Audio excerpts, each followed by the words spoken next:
All right, I'm currently printing 1/2 of the box. This is the bottom half, the one with the shelving or the sidewalls. And as you can see, the first layer, that's what this is, the very first layer going down is going down perfectly. The whole idea of 3D printing is that the nozzle right here needs to trowel down the filament at the proper pressure. So that means the filament needs to come out of the nozzle all the way across at the same pressure.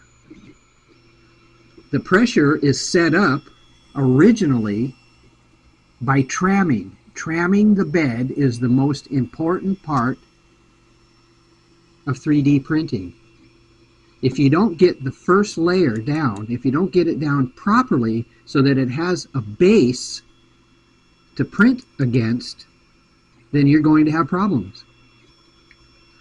Because the nozzle actually trowels down the filament at the proper pressure everywhere, from corner to corner, okay? So if you don't get that proper pressure the whole entire way, okay, then you're going to have problems.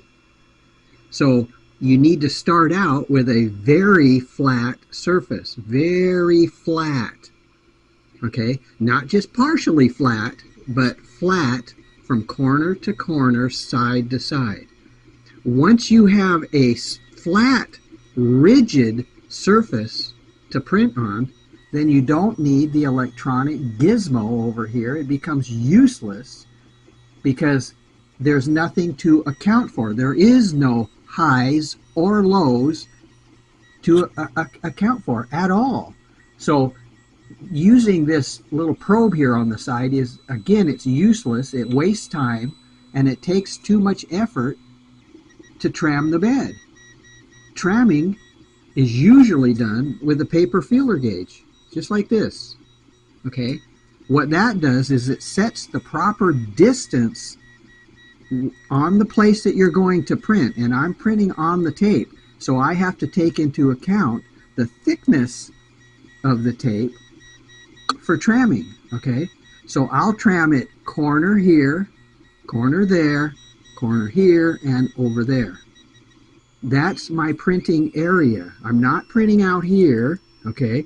It's not printing in that location. It's doing it right here. So basically, once you get that first layer to have the proper pressure and distance all the way around, then you're done. It's set in stone. It's already ready to go. And then the printer just takes over from there. This is an Ender 3 basic printer, no direct drive, no bullshit. It's just direct drive. So we have our extruder right here. This is the plastic extruder. It's been on this printer 5.5 years, printing every day, no issues. So nobody will even take the effort to try it first. They just immediately go to the metal one and think that's going to solve all their problems, when they got to do calibrations, they got to do all the bullshit to even get it to work, and it's constantly having issues one way or another. This has never had the same issues that a metal one has. Just keep the body. If you have to change the arm right there, the lever, just replace it. It's like $3, 5 minutes, and you're back to printing. Remove that screw, drop a new handle on there, and you're done. No extra stuff to get it to work again. It'll work for years. I wouldn't care if this thing cracked right now. Okay, I'd replace it with the same thing. All right, so basically the metal one is useless because at some point you're going to have problems with it and you're constantly having to adjust it. This, I've never ever done it. Okay, the white Bowden tube. The reason I use the white Bowden tube is the blue tube has a smaller inside diameter. It causes too much friction around the curve. You have to alleviate that. So keep the white Bowden tube. All right, so that way it's the proper thickness or diameter, and it pushes the filament freely. All right, the nozzle has not been changed. This is what came with the printer 5.5 years ago, and I've never had an issue. I've never had a need to change anything here because it's already the workhorse printer. It's already a printer that will do the job of taking filament from right there through here, down the Bowden tube, and onto the bed. That's it. That's like 1, 2, 3 printing. ABC. Okay, anything added, extra bullshit is just going to add complications. You need to alleviate the complications. There's only 3 things here to work with. You don't need any extra stuff to deal with, for bad printing. This is it. If you get bad printing, then figure it out from here. All right. So we're on the second layer of the tray of the box. And again, I'm printing half the box at a time. I don't need to print both halves because I'm going to lose the other half if something goes wrong with this half or vice versa. Just print one box at a time. What I did is I took the pins out of the hinge so that when I put it together, then I just pin it with a few pieces of filament and I'm done. All right, it's a non-heated bed. Let me show you here.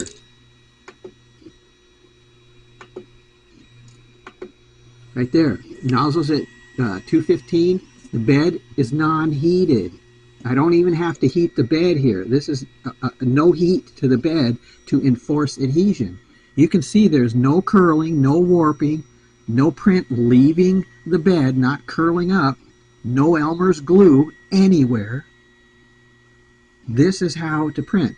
Flat surface right here all the way around. You don't need the probe. Okay, just do the paper feeler gauge one time and you start printing. All right. Speed is no concern because, again, I can find something else to do. I don't need to sit here and watch it. I just start the print, move on to something else.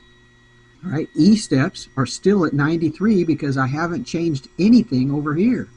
I leave the E-steps at the factory 93. All right, I don't know any other way to show it, but this is the printer working right now as it should. And then I just move on, go find something else to do, and I come back when it's done. All right, so happy printing.